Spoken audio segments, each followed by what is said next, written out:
In this podcast, we chat about the defeat to Burnley, look ahead to Wigan, and answer your podcast questions. This is the Boro Breakdown podcast, and this is all your Boro Matchday chatter in a pod. Wants support. Curtis Fleming is there on the edge of the area. Fleming for Craig Hignett. Hit it, Higgy. Higgy hits the treble!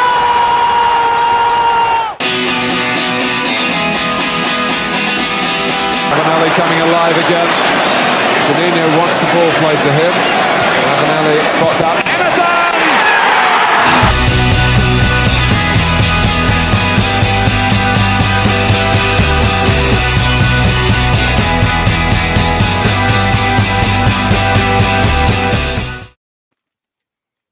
Hello and welcome to the Boro Breakdown podcast, the 200th episode of the Boro Breakdown with Johnny, Dana and Tom. We are the Boro podcast that gives you all of your Boro Matchday chatter in a podcast. And a defeat to Burnley, seeing Boro drop to 13th in the championship table, 4 points off the playoffs, and a second defeat under Michael Carrick. Dana, 200th episode. So in the spirit of 200 episodes, how are you feeling in 200 words? You're joking, aren't you? Yeah, to be fair, I could probably write that. The next Fly Me to the Moon piece, there we go. Okay. 2,000 words about the pod. Okay. 2,000? No, it's have 200. It's got to be in the spirit. 200. 200, but, yeah, 200. Yeah. Sorry, 200. Rob won't We'll like go- that, though. It's 500 minimum, I think. We can make it work. So how are you feeling in 3 words then? Yeah, I'm going to go based on yesterday's game, process over outcome. I think football is an outcome-based sport and opinions and viewpoints will be formed around outcomes. But with yesterday's game, Boro were going to a Burnley side who were one of the best in the Championship. They'd won 7 out of their 11 home games, hadn't tasted defeat at Turf Moor, and were the division's, and still are the division's, top goal scorers. We were never meant to win that game yesterday, so I don't really focus so much on the result. It's more the processes within the game, and I think you could see clearly what Michael Carrick wanted to do, how he wanted to approach that game, how he wanted Boro to set up, how he wanted Boro to play. And I think there were certain naiveties within that, particularly the build out from the back. I think we could have potentially switched it up, but I think it's probably it's the right thing to do because that process, I mean, the naivety, what I mentioned there, we're going to see that because we're at the very beginnings of this process, but further down the line, I'm hoping that that process will culminate into better outcomes, and I think that will. And it's not so much the end of the world. Carrick said it after the game, the defeat doesn't shape our season, it doesn't make or break the season. I'm just happy to join Boro on this ride, on this process, and we are going to hit a few speed bumps. We are going to lose certain games. We're going to lose games against teams in and around us, not only against teams that are better than us and further down the line of this process than us, but I think it's, as I said, trying to culminate that process into better outcomes, and I think I'm happy to trust Boro with that. So not the end of the world, definitely not the end of the world. Disappointing because obviously we were 1-0 up and we completely crumbled from there on in. But a bit of a trust the process sort of thing going on here, I think. Yeah, and that was 197 words. So I've got 3 more. I'm joking. But no, I see what you mean. Then, yeah, process is going to have to be, a new management team come in. You're against a really good side in Burnley. But the game was there to be, I would say, there to be won if you wanted to win it yesterday. I think, we'll probably come on to it later on. But, second balls matter. Tom, how are you feeling in 3 words? Well, going into this, my 3 words were just going to be, I hate Burnley. I think even, looking back on that last promotion season where there was that kind of forced rivalry, I still can't kind of stand them after that. Never met a Burnley fan who wasn't just proper arrogant about it. So, but I've changed my mind listening to Dana there, so my 3 would be agree with Dana now. Like, I think spot on regarding playing this way and working with the process rather than looking at this as a bad game to lose or anything like that. We've still tried to play the way we want to play, and for me that kind of like, I've seen it from other teams in the division, like last season, that first no, the first game we played against Swansea, the home game, they were doing exactly the same thing after their manager hadn't even been there for that long. And it didn't particularly pay off for them that day, but they kept with it and they're a better team now for it. And I think that's going to be the same with us. We're going to top of the league who've not lost at home all season, and we've still tried to play our way. And we did benefit from it when we went 1-0 up. But yeah, it's like I always believe we should play one way and make the opposition adapt to that. I think the more we do this, and especially against bigger teams, not bigger teams, but like better teams in the division, it was going to be our toughest challenge of the season yesterday, and there was still a couple of positives to kind of take out from playing that way. And like I said, the more we do it, the better we're going to get. Yeah, absolutely. I think when you're looking at the game yesterday, I think with Burnley's way of playing and how Vinny wants to control games through possession and trying to, play a really high press and keep the depth really high and just try and pin you in your own half, it was always going to be difficult for Boro to get out, which is the reason my 3 words probably second balls matter. I think beating press is easy, said and done. Like you just have to try and play your way through it. But if it's not, you've got to hit the long ball, and then that second ball becomes really important because you've got to try and you've broke the press there, and you've got to try and get yourself out. And for me, Boro were really poor in that yesterday, and we kind of just were really poor in terms of giving the game away back to Burnley because, we did so well for 60 minutes, and then Benson got his double, and then Johnny Howson on goal, and Conor Roberts got sent off when we still missed a penalty, and that kind of summed up our afternoon. Then what was your thoughts on the overall performance against Burnley? Well, I don't think Boro fans can have any complaints. The better team definitely won. I was frustrated with 2 aspects of the game. First one was that in-game management. I know I mentioned just then about the naivety. I think we saw the naivety within that. But then the second one was, I just don't think we were shithouse enough, and I think we needed to be yesterday. I really wanted Boro to play dirty and to play nasty because teams will do that in this division, and I think if you can't beat them, join them. And for me, it was the game, probably the perfect game for Boro to really get under their skin, to rile them up, to agitate the home crowd, and to just be a bit of a menace against them, to stand up and go in with that really hard tackle first opening of the game to really set the tone. I know it's a really basic thing to say, but I do think we were just too soft yesterday. And you mentioned there about those, second balls mattering, and Boro just kept trying to clear and it came straight back to us. And yeah, we just had that soft underbelly, unfortunately. And I know we went 1-0 up. It was gifted to us, to be fair. I mean, I don't know what Benson was thinking. It was a very careless, just aimless boot towards his own goal. What more anticipated it? And I think that was probably the only example of Boro actually anticipating in that game yesterday, because there was a incident in the first half where McGree tried to play a ball to Howson, who was moving back at that point, and Ian Matson anticipated it stalling, and I think they had a chance from there on in. But that was it. The anticipation wasn't there. I think Stefan got booked for time wasting, but that was it in terms of the shithousery. It just didn't really happen. And we have a whole island dedicated to Middlesbrough shithousery. You just didn't really see it yesterday. And I know that we obviously got that penalty towards the end, which wasn't a penalty. Conor Roberts did not touch that ball. It did look from the first view that he did, because he motioned his hand over, but it hit the crossbar. But I think even if Chirapom would have converted that penalty, I don't think Boro would have got anything from that game. It was a shame for Chirap, actually, because if he'd have scored that, he would have contributed a goal or assist in every single one of Carrick's games so far this season. But it wasn't our day. As soon as we scored, we crumbled, and I don't think we can have any complaints with the eventual result. Tom, Boro's game plan was quite clear. Let Burnley have the possession, try and contain it, keep a really tight shape. Do you think that was the right approach, or would have you done something a little bit differently to try and get the win? I think it was probably the right approach in regards to how I'm trying to find the right word for it, how young this team is in this sort of tactic, and the way Burnley have been playing this season and the strength they have. You could see what we were trying to do in playing it out from the back, in that they were pressing extremely high.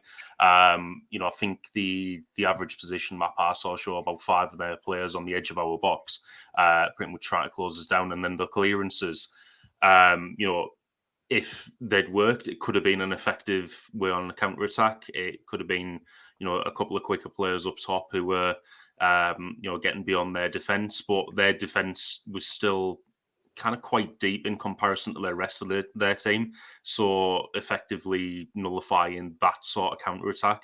Like I said earlier, the more we play like this, the better we're going to get. And I would be surprised if the home game against them this season is similar to that. I do think by that point we'll be better and we'll be looking at a completely different game. But yesterday, I think you just need to take the strength of the opposition into account and credit the work company's done with them. They look to press us, and like going back to what I said earlier about Swansea when they came to the Riverside last year and tried to play like that. We were the same. We were pressing them all over and trying to stop them from playing out from the back.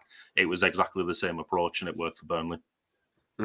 Yeah, I think with Burnley yesterday, and it was always like clear that they were going to have possession as much as they can. I think watching Anderlecht last year and watching him now, the same principles are there. Try and control as much as you can, get the ball out wide and play it inwards. I think what Boro's tactic yesterday, again, just about what you've both been saying there, I think when you were looking at the average positions, Boro had like a bit of a block within the forwards and in the midfielders, and what Boro would help them try and do were compact that midfield and force them out wide and get balls into the box, because if you've got Darrell Lenihan and you've got Dale Fry there, 2 players who are very, very good aerially. I think you can kind of get that away, and then hopefully you'd win that second ball and you try and break with that for your wingers, but it never really materialised. I thought we were a bit too soft in those key moments yesterday.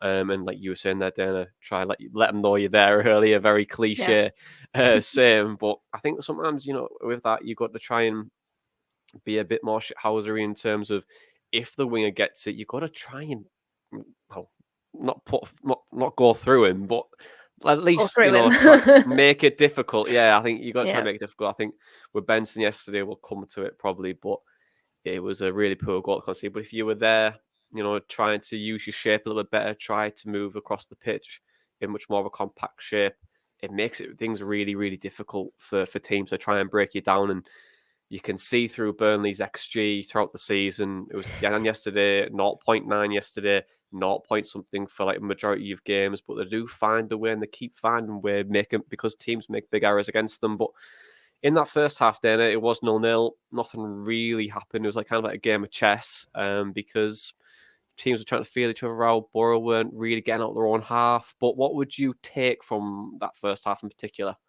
I think I took more from that first half about Burnley. They had a lot of pretty passing patterns, but when it came to that conviction, they just didn't have it. I think that's where Boro got let off a little bit. I think that piece of play that I mentioned where Maatsen steals in, nicks the ball high up the pitch because of that press and because of Boro's lack of anticipation, I think that ends up with Benson slicing a shot wide, basically into the Boro fans. And then Josh Brownhill receives a ball, a deflected cross, and he's leaning back and he blazes it over the crossbar. So I think, for all their pretty passing patterns, they just didn't really have that conviction in the first half. Carrick did mention after the game that he thought that Boro controlled the game out of possession, which is an interesting point. He mentioned that you don't necessarily have to have the ball to control the game, and I do agree. We did limit them to areas of the pitch where you probably want Burnley to be. They were trying that long ball over the top to try and catch us out. They had situations where the fullbacks would be coming inside to try to take the likes of Hayden Hackney out of his midfield position and then try to occupy the space that he had left.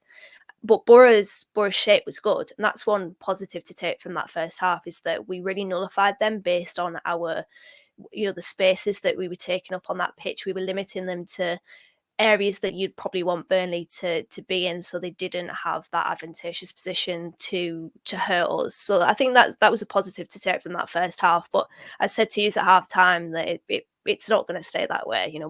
Burnley are going to breach us at some point. and they did, unfortunately. But the shape, really good, I thought. Because I think it's easy to get pulled out of position when you've got that off the ball movement, as Burnley had with, Maatsen, for example.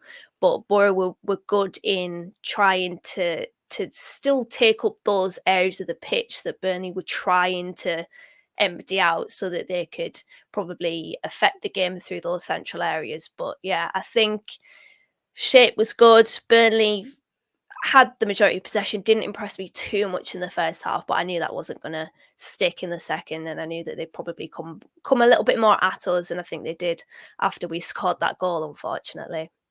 Yeah, I'll come on to the goal in a second, but Tom, Dana alluded to it ever so slightly there, but Carrick did say in that post-match, we did control the game about the ball, especially in the first half. But do you agree with that statement? Do you think Boro did control the game, even though we didn't really see much of the ball at all? Yeah, absolutely. I agree with what Dana's just said there. We've the way we set up, it ended up with Burnley getting the ball in the areas where there weren't going to be as much of a threat. One thing I did notice in the first half was that Benson kept being shown inside onto his left foot, which I wasn't a big fan of, and it's obviously cost us for the first goal, but for most of the time in the first half, he was being shown inside and there were other players there to cover or block. So the chances they were getting weren't exactly of good quality. So I was thinking if we can kind of carry that on and, limit them to low quality chances, there's going to be a higher chance that we can get something from this game. I'd been really happy with a draw yesterday, but as Dana said, she said it was at half time yesterday. It wasn't going to last, and I think that was the general mood. When I've been around my uncles watching it yesterday, I think we were both saying, that this isn't going to stay this way. There's going to be goals in the second half, and obviously we were right, unfortunately.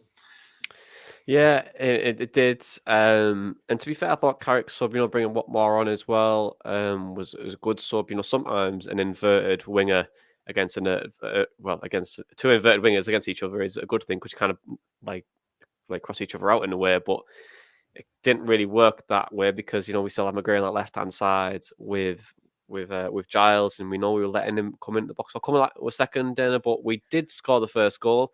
Duncan Watmore came on, scored from a lovely pass from Benson, who was just everywhere in that game. But we said on the last podcast that sometimes when you score first, it will come at the worst time, and it might not always be the best thing that you do score, even though the initial reaction's great. Do you think it did come at a worse time for Boro, because it was their only real chance we had? Yeah, and I think it gave Burnley exactly what they needed, that kick up the backside, because I think after that they just reacted really well. I think in my notes I said 48 minutes, Watmore scores, 49 minutes, Benson has a chance, and that's what it was. I think as soon as we scored that goal, and it was a weird goal as well. I mean, not only the unintentional pass to Watmore, but the way that he struck the ball, I was expecting Muric to do a lot better with that. It was strange the way that it went into the back of the net. It didn't feel like Watmore really put much conviction behind the shot. It just, I don't know. It was a very weird goal, I thought. But anyway, after that, they reacted, and it was exactly that ignition really that they needed. And Boro unfortunately just sat back, and we invited that pressure. And all throughout that game, there were warning signs in that first half that short build out from the back, the short passes to try to get through the thirds, was dangerous. And I know I said, about the process at the top of the show. I don't necessarily think a direct response to that, to the danger that we were and the pressure that we were inviting on ourselves, was to completely abandon that style. Because as Tom said, it's good to be able to test yourself against the best teams in this division, playing your way of football. Playing your way of football. But then I think at the same time we had to have an alternative alongside that. So not necessarily rip it up, but I think we need to mix our game up. Maddo was saying it on BBC Tees yesterday. I think we just needed to have that difference at times. And this goes back to the in-game management and the naivety within that. We needed to identify, okay, we're under pressure here, we're under the cosh. We need to get it out, and we need to get it out in different ways other than to just play it along the floor, play short passes. I think we needed to not necessarily hoof the ball aimlessly up pitch, but just to alleviate a little bit of pressure, a little long ball out wide, maybe potentially just chip it over and hope that can just get Boro out for a little bit so that we can reset, get back into a shape that isn't so deep and maybe a little bit defensive and go from there. And I mean, it's easier said than done, isn't it? Because I will say Burnley's press was very good. But at the same time, I think we just needed to switch it up a little bit. And unfortunately, after we scored, that's where it really crumbled. And yeah, I wasn't particularly happy with our reaction to that opener, but it was exactly what Burnley needed at that point of the game, unfortunately. If it had come later on in the game, you never know, it could have really G'd up Boro more than it G'd up Burnley potentially, or just as much as it G'd up Burnley. But unfortunately, at the time, it was it turned out to be the worst thing that happened to us in the game, because it gave them an open invitation to come back at us, and they did. Tom, talk to me about this Burnley equaliser then. It just pure defensive, right? Can Giles do better, do you think? Yeah, absolutely. I think you should have shown him onto his weaker foot. I feel like we were inviting it for a lot of the first half. As I said earlier, he was being shown inside onto his left foot, but most of the time there was someone there to block. That time there wasn't anyone there to block. And I don't know, I do think that showing him inside onto his stronger foot was the wrong way to be going through that entire game. If you force him outside, we have enough strength in the centre-back area, and, Tommy Smith coming in from the other side, we have enough strength aerially that, we can likely deal with that threat. But I don't know, just showing a player who clearly has a shot on him that's going to work about one time out of five, it's going to go in eventually. Like I say, for me, if you're up against an inverted winger, show him onto his weaker foot. Yeah, and with that as well, like, I just want to add to that. I think Carrick, although Watmore was the right sub to bring on, I felt like probably Muniz as well to come on at the same time was probably the subs to make, because for me, I thought when you're both saying that he's coming in on his left foot all the time, maybe if we were to push Watmore on that left hand side instead of McGree, or put McGree on that right hand side, or whoever you want to take off, doesn't really matter. But if we had that inverted wing on one side and Muniz up top, it gave us two options. The two options would be, one, with your inverted wing, you might stop Benson coming in onto his left foot because you are occupying the middle space as well, and the half space a bit better. But then also for Muniz to come on, I appreciate he's not amazing at holding the ball up, but what he will do is give you a bit more of a vocal point. So if you did want to go a bit more direct because you weren't breaking the press, it would have been a little bit easier for us to try and get forward and hold the game up a little bit more. But we didn't we didn't do those changes. And also for their second goal and probably the first goal as well, Zach Steffen, he had a bit of a difficult afternoon. This is to say the least. Calls for him to get dropped. I think it was Josh Vicker's tweeter said that he had an off day, but his distribution is a key part of how we play. He's done well to get his head sorted after not making the national team when you get behind him as well. But there was calls to maybe change him at the end of the game. But he had a difficult afternoon, didn't he? He did. I mentioned to you in the group chat he's having a mare. I think I said that just before half-time when he had that Superman dive after he failed to claim the ball. Listen, I mean, I've not always been the biggest fan of Steffen. I think I made that clear on earlier episodes of the podcast. I think if people read between the lines of my messages in the Telegram chat around Steffen, they probably would have picked it up as well. And I was fully on board with Liam Roberts, not only coming in to replace Steffen when obviously Steffen was out injured, but to maintain his place between the sticks.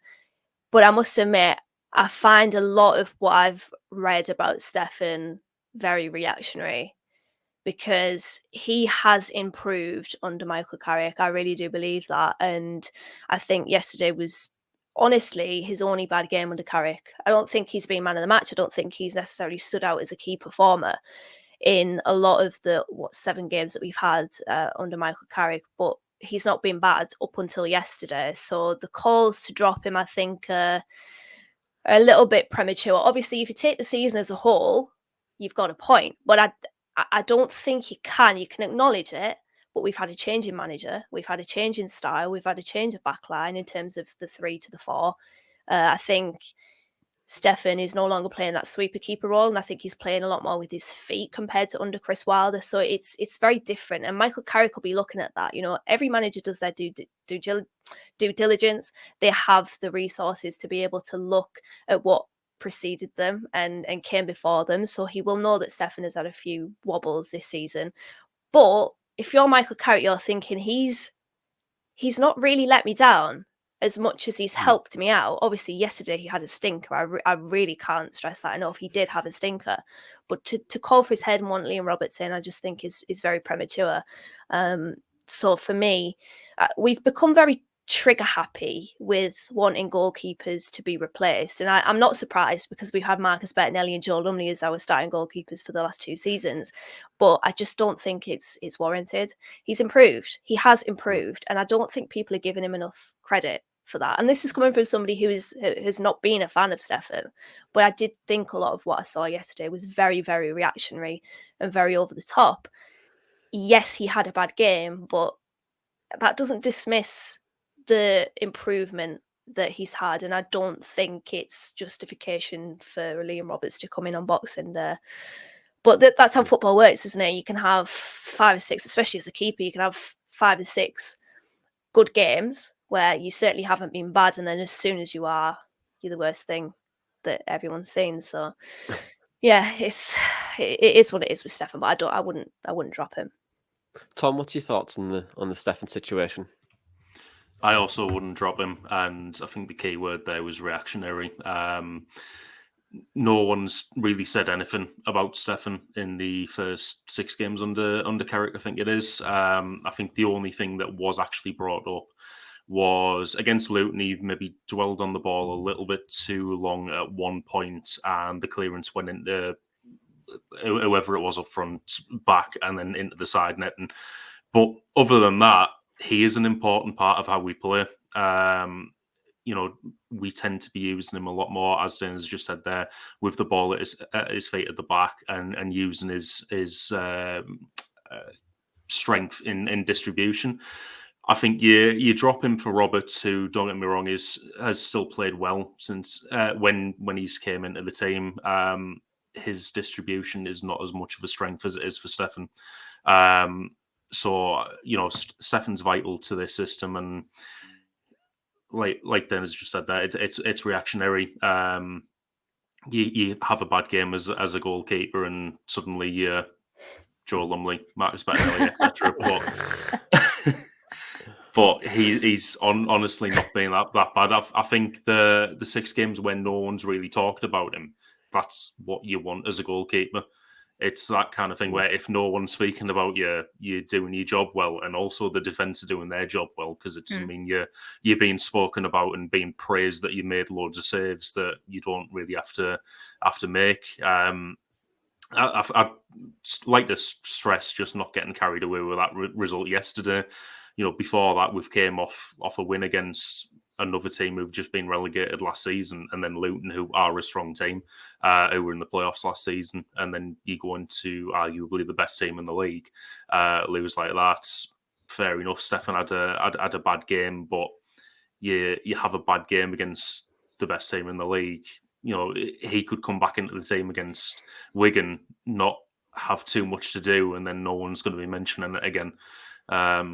I don't know. I feel like it's just because we've been doing so well recently, and then we've went there and been outplayed, that people are just like, well, what's going on there? But no, it's not on. Well, obviously Stefan had a bad game, but it's not totally on him, and it's not fair to kind of drop him after one bad performance.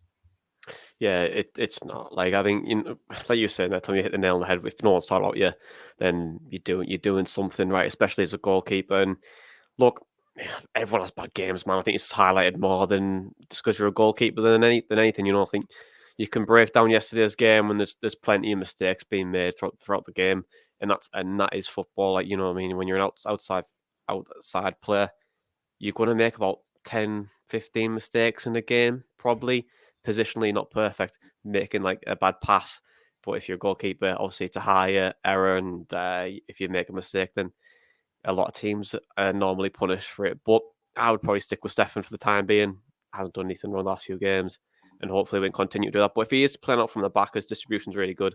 We need to be better as a team, as collective, to play that certain way. Like, it comes back to like the second balls and stuff we're trying to play out yesterday. We just weren't good enough at playing out from the back, and that is an issue for Michael Carrick and his coaching staff to solve, rather than just Stefan, because he's come from a place who are outstanding at playing out from the back and beating presses. So I don't know.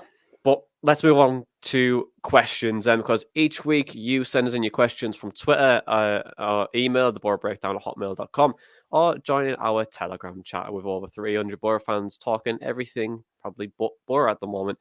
And when we talk about more of like the gaming side of things, with Tom being a fantastic player on Football Manager at the moment, isn't it, like, Tom? And Tom, I'm going to stick with you, because the first question, it's from Dom, and he says, how did that happen, and how do we stop it happening again?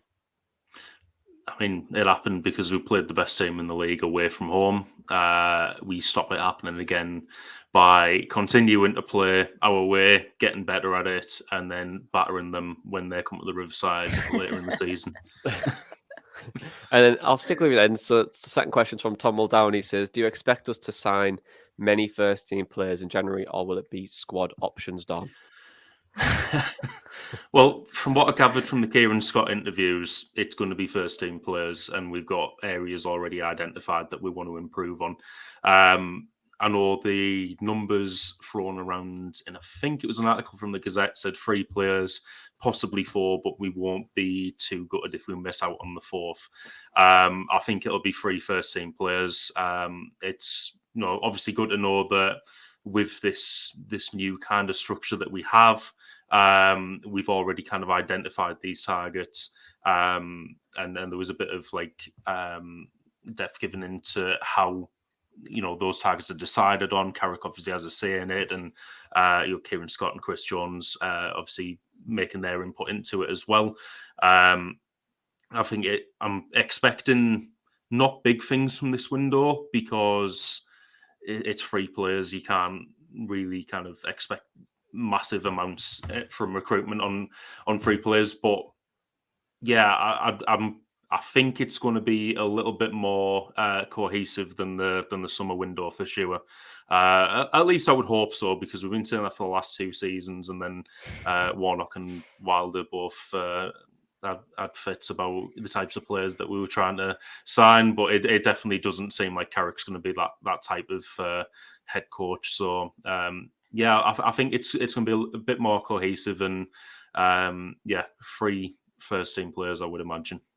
And hopefully he doesn't take all the lads to the pub, because they're a great set of lads. Shout out to Tony Pulis for that one. Dana, another question from Tom, and he says, the second part really, and he said, should we send any or all of our loan players back? Not all of them, but I'd be... You know what? I was thinking about this, because we sort of touched on it last week about Rodrigo Muniz, but I completely forgot that Alex Moore existed, despite the fact that he's been on the bench throughout the entirety of Michael Carrick's era so far.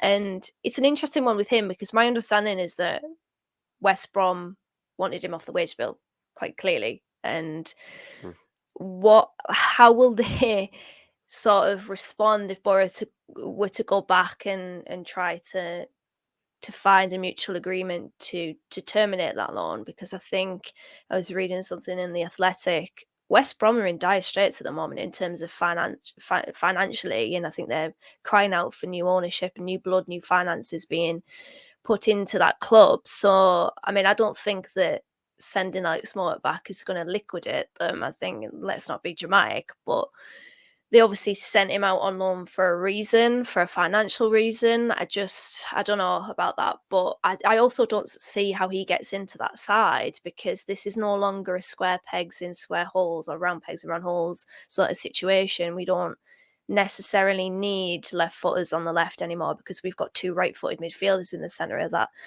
that team. So I don't know where he fits in, and I can't really see his minutes really improving, to be honest, because you've got Paddy McNair on the bench as well. You could probably upgrade Alex Moore in January, but then Rodrigo Muniz as well. Again, I know he came on yesterday, but what more came on before him? Crooks came on before him in the last game. Crooks came on before him in the game before that. So I don't really know. I mean, things can change, can't they? Things can change. In January, Rodrigo Muniz might well be propelled into being a more used asset by Carrick, but them two are definitely the ones. I think Stefan's going to stay because replacing a goalkeeper in this time of the year in January is difficult. I know Liam Roberts is obviously there, but I would imagine Boro would probably be, if they do get rid of Stefan in a very unlikely situation, they would probably bring in another keeper, and that's difficult to do. So yeah, for me, Moore and Muniz, to be honest, if they were to leave, I don't think anybody would be particularly bothered because they just haven't really set the world alight here, unfortunately, for them. No, I'm surprised by Rodrigo Muniz as well, because at the start of the season under Wilder, he looked really good. Like, really good. I thought he was going to fit in really well, but change of managers, different ideas, and you get caught in the fold of it all, and some things just don't work out, unfortunately, for him. But, I think I agree with you, Dan. I think Alex Mountain and Rodrigo Muniz probably be the most likely people to go back. But the final question is from Gokul, and he says, do you think it would be better or worse if we didn't go up this season? Saying this as it's still very possible to do so through the playoffs, given the level of other teams. But I think this may harm us, as we'd have no real chance of staying up, even with the Premier League, and it would also be Carrick's first full season as manager. So to both of you, really, do you think it would be better or worse if we didn't go up this season? Tom, do you want to go first on this one? Yeah, I mean, there's advantages to both, really. And I personally, because I can see what he means, but I'm tired of this kind of same question every season, really. Well, it seems like every season at the moment, because, it's like we're finished a rebuild. Would it be better or worse if we go up? When Wilder first came in, it was another rebuild. Would it be better or worse if we still go up? Now it's the same with Carrick.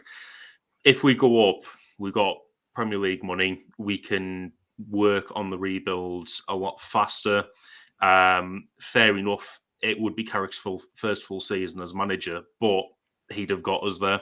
He'd have deserved that chance to manage in the Premier League.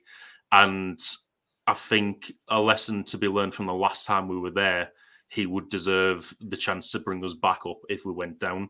That being said, we're mid-rebuild again. I know we're as we've said earlier, looking at a few players to sign in January. We're still kind of learning the Michael Carrick system. Ideally, we want to get to the point where we're playing it so well that we can go somewhere like Burnley and not have the game dictated to us. So it's not the end of the world if we don't go up. Again, there's still a ways to go in this journey, but it wouldn't be a bad thing if we did manage to reach the playoffs and go up this season. Dana, would you echo that? Yeah, it's a difficult question, isn't it? Because yes, you do have that war chest of money when you get promoted, but it doesn't necessarily equate to success, and success is subjective, isn't it? Especially when you go up. But for me, I'd much rather Boro's journey, and I know that's probably, I'm bored of that word, to be honest, but we'll just say journey. I would like that to play out a little bit more naturally rather than being thrust up on the Premier League quite quickly. I get what Tom's saying about the fact that you can, the process will be quickened up a little bit because of the resources, the money that you have. But I'd much rather Carrick just embed those foundations, understand exactly what he needs from this team, exactly what he wants from this team, and then go from there. I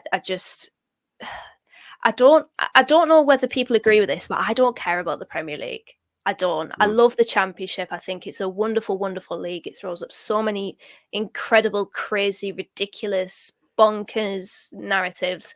So from my perspective as a fan, I can wait for the Premier League. I can. I've had the taste of it, albeit not that much. And I think it's It's not the promised land that I think it is, to be honest. And that's not me saying that I want Boro to stay in the Championship forever, because from a club perspective, a business perspective, it's much better if Boro are in the Premier League because of the money we get and the revenue we get. But I would much rather it play out naturally and Boro sort of just build up. And if that means staying in the Championship, then so be it. I'm fine with that. Cool. I think with you guys, I think it's not a linear path, is it? I think, when we were talking about success and previously, what is defined success for Middlesbrough Football Club? Is it to be a sustainable football club and have different revenues from different parts of the club, having a really good resale value on players and being a much more sustainable team, which isn't going to be here for now, but not just 10 years, but 20, 50 or 100 years time. And it's going to be sustainable throughout that. That could be success for you. But for Boro, if we went up this year, which I don't think we will, which you can come back to me in May if we do this. But I think if we did go up, it's not, I'm to some extent, like, it's not a bad thing. You're in the promised land with all the money you're going to get and the resources you're going to get.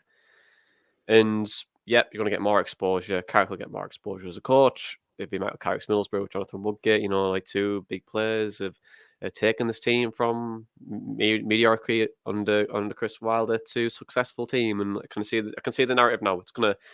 I can see Gary Neville talking about it on Monday Night Football, and then, but I think if we were to go up that year, yes, it's progress, and if we've got relegated, that's still good progress because you get the resources, you come back down and you refill it, and then you come back up again. You try and be a bit more sustainable in a couple of years, but I think it doesn't really matter, does it? And as long as you can see progress on the pitch and off the pitch, fans will be happy with that. I think, everyone wants results each week. I want Boro to win every week, but I just know it's not sustainable or it's ever going to happen. So we'll see. But I think at the moment, if you had a gun to my head, how would you want it to play out? I'd be similar to you, Dana. Like, playoffs, if we could get it this year, it'd be great. If not, next year, we kind of have to try and go for it. But Boro have been in the Championship for so long now, it's just like, well, we don't have the right to kind of say, we're going to be in promotion places this year. We're going to do all this because we just haven't ever done it, really. And it's only I'll tell you what, one manager's done it, isn't it? The best part of, being in the Championship is that promotion ride, isn't it? And it kind of, a lot of the time, just because of the football landscape nowadays and the power, the pull, the resources that other clubs have that are more established in the top division, it's really likely to just fall off a cliff from there. So there was an article I read many, many years ago, and it's stayed rent-free in my head ever since, and I've been so annoyed I can't find it. But it was basically talking about that, I'm going to say journey again, but that journey, that build up to the Premier League, and the best parts, the absolute best parts when I think about our promotion to the Premier League, I don't even think about that Premier League season because it was all about that promotion. The highs, the lows, the Karanka fallout, the Bolton winner, the Hull winner, the Reading winner, the pandemonium, the scenes at Birmingham away when Ayala scored the goal that never was because the referee was from Burnley and it was that whole conspiracy theory. But that's why I don't really care so much about the Premier League. I don't really watch Premier League. The only reason I watch Premier League is because of Fantasy Premier League, FPL. That's the only reason I watch Premier League football. So I'd just like us to build up like what we saw under Karanka when he came in mid-season, steadied the ship. Next season, let's go for the playoffs. Season after that, let's go for promotion. That's what I want to see. So this season, I'm fine just being mid-table. That's what Boro are. Boro are a mid-table team, and I've just accepted that, and that's fine. We'll put that question out on Twitter and our social media this week. I think to see what Boro fans want. I mean, everyone wants promotion, but we'll see what success is for them this year. But let's move on to the praise and place, because the praise and place is the place we like to give praise to Dana's pink hair or Tom or Tom's food choice last night, or going out with me and him. And what else can we talk about in terms of which needs praise? Tom, you got another idea? What needs praise? Johnny's hosting skills. My hosting skills. Oh, you know what? That cauliflower cheese last night we had Tom. That was just I didn't have any. Oh, he didn't have any. I was gutted. Oh well. I'll tell you now, it was fantastic. But anyway, we'll go to the praise and place. Dana Malt, who gets your place in the praise and place this week? Oh, it's difficult, isn't it? I think I'm going to go for a bit of a cop-out answer and say the fans, because it looked absolutely Baltic. It's been freezing. We have been frozen in ice, I think, over the past 2 weeks or so, and the 2,200 of them to go there and make that trip, it's difficult, isn't it? Because when we went to Blackburn, my goodness, I've never endured a car journey quite like that home, going there and going home. Obviously it's the same neck of the woods, so yeah, I'd say the fans. And also somebody did mention to me, Dom mentioned to me, I think it was Dom, one of our listeners, that they've replaced the TVs in Turf Moor. Hallelujah. I mean, it couldn't have been any worse, Jesus Christ, then. It was 2003 the last time, and that was honest what, to like... God, you and Els absolutely took the mickey out of me for saying 2003, but they were the exact TVs that they were using at Turf Moor back in 2014. So hey, at least they've upgraded them. I know, but yeah, it was 2003. Me and Elliot were looking at each other saying, well, 2003 wasn't... You were thinking 1980, weren't you? But no, 2003. Yeah. Those 2003 TVs, trust me, I'm surprised they didn't have a pink one to, play some PS2 game on or whatever, but they were something else. PS2 is a good time, Dana. Don't you dare slag off the PS2. So yeah, they had dance mats in the concourse yesterday. Dance mat in the concourse. I remember that little PlayStation play camera used to have as well. You remember that? No, I didn't have one of them. No, I didn't have one of those. I had one back in the day. It was the glory days. 2002, that one, Johnny. Yeah, 2002. Okay, I'll take that then. But the glory days of gaming. Thomas Green, who gets your place in Praise and Place this week?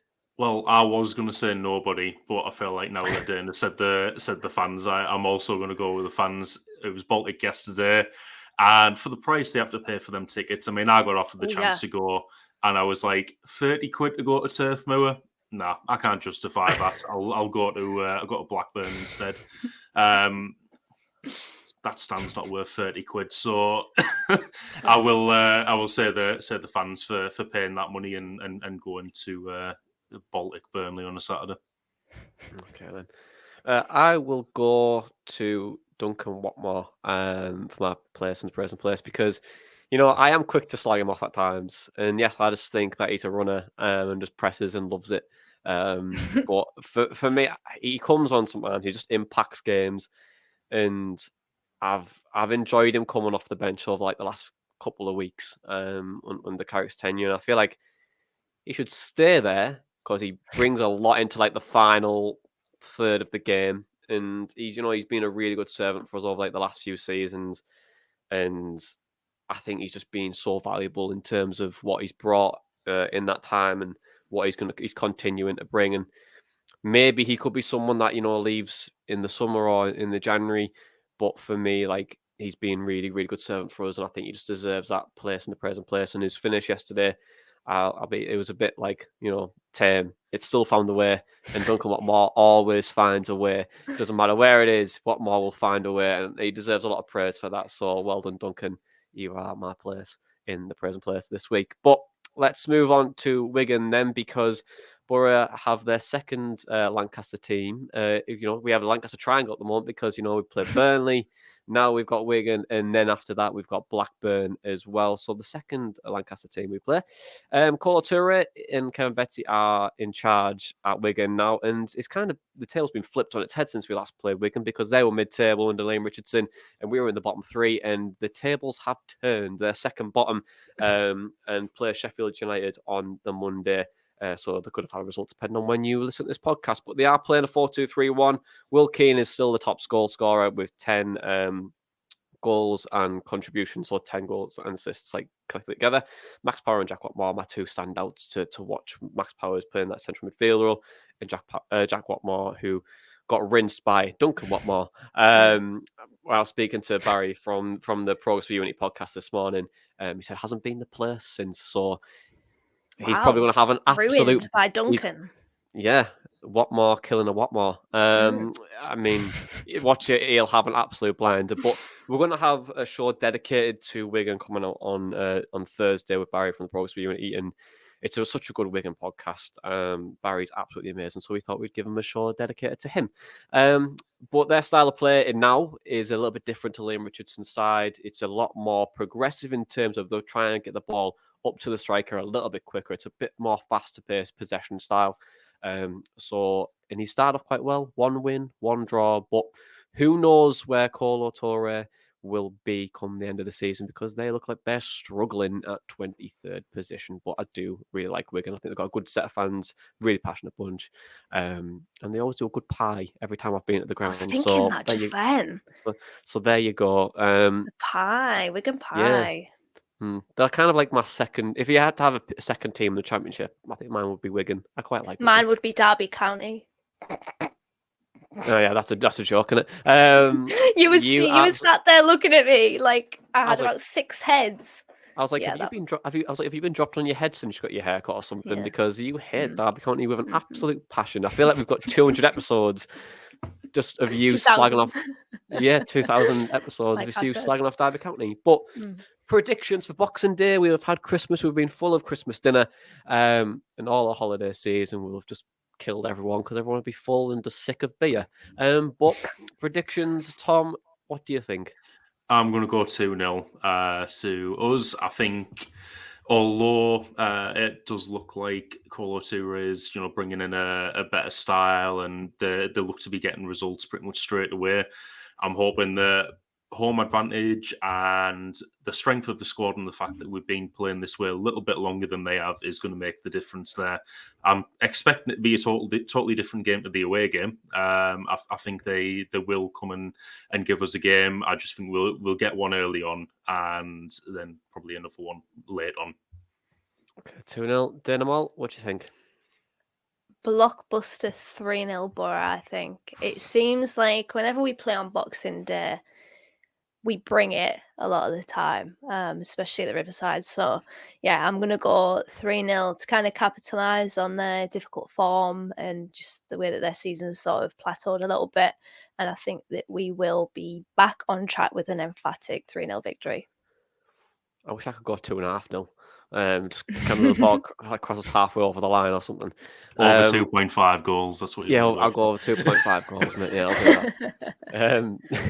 I'm going 2-0, Tom, as well, because I think it's going to be one of those games which you pretty much called as well. I think we need to score early for me, try and get a foothold in the game, make things difficult, make them try and play out a little bit more, create this, get the space in behind them, and hopefully we'll go on and be a comfortable winners. But hopefully we'll be further up the table as well, and it'll be all sunshine and rainbows coming into January. But guys, thank you very much for joining me as always. 200 episodes of Boro Breakdown. We know we've been there, done it, and mourned a lot during that time. But here's to another 200 episodes. And to the listeners and viewers who are watching us on YouTube or listeners on your podcast provider, have a great Christmas. We will be back on Thursday, and we'll have another podcast over the festive period as well, dissecting the games against Wigan and Blackburn. But for right now, this has been the Boro Breakdown podcast, and that was our Boro Match Day chatter in a pod. Up the Boro Breakdown.